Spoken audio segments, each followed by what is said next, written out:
नमस्कार, मी गणेश आचवल. स्वामी कृपा क्रिएशन्स या यूट्यूब चॅनलमध्ये तुम्हा सर्वांचं मनपूर्वक स्वागत करतो. निमित्त आहे आईच्या गावात मराठीत बोल या चित्रपटाच्या ट्रेलर लॉन्चचं आणि म्युझिक लॉन्चचं. आणि या चित्रपटातला एक महत्त्वाचा अभिनेता, प्रमुख कलाकार पार्थ भालेराव आज आपल्यासोबत आहे. हाय पार्थ, तुझं स्वागत आहे. आणि खूप मजा आली आता ट्रेलर लॉन्च सोहळ्याला.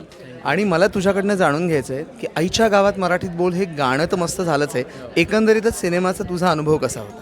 खूपच धमाल अनुभव होता या सिनेमाचा. कारण हा सिनेमा डिरेक्ट केला ओमी वैद्यनी, जो मूळचा मराठी आहे.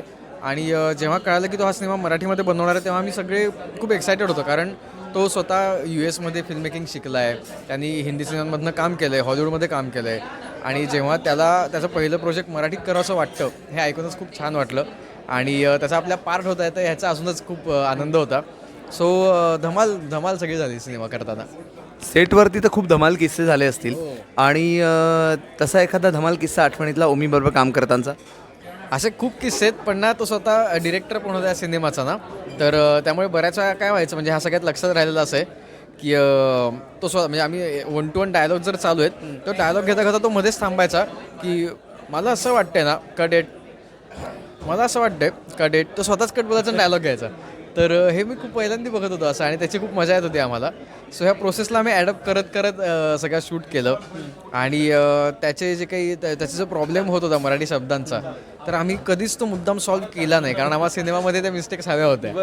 तर त्यामुळे असे खूप किस्से आहेत की ज्यात आता रिसेंटली असं झालं की आमच्या डबिंग चालू असताना प्रोडक्शनचा एक जण भेटायला आला ओमीला. आणि तो आल्या ओमी म्हणाला की अरे तू कशाला आला, तर त्याला कळालंच नाही, तो बिचारा खालती मान घालून निघून गेला. तर ओमी म्हणाला की ओमीला त्याला विचारायचं होतं की तू कसा आला. तर असे खूप किस्से रोजच व्हायचे सेटवर. असे धमाल किस्से आम्हाला चित्रपटातही बघायला मिळतील. नवीन वर्षाच्या निमित्ताने तू काय संकल्प केलायस ते आम्हाला सांग. नवीन वर्षा निमित्ताने मी संकल्प केला आहे की मागच्या वर्षी जो संकल्प केला होता तो मी ह्या वर्षीही पाळीन.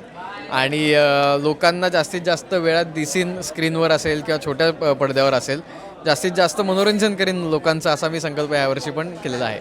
आणि हा तुझा संकल्प पूर्ण होऊ दे. तुला स्वामी कृपा क्रिएशन्सतर्फे खूप खूप शुभेच्छा. धन्यवाद.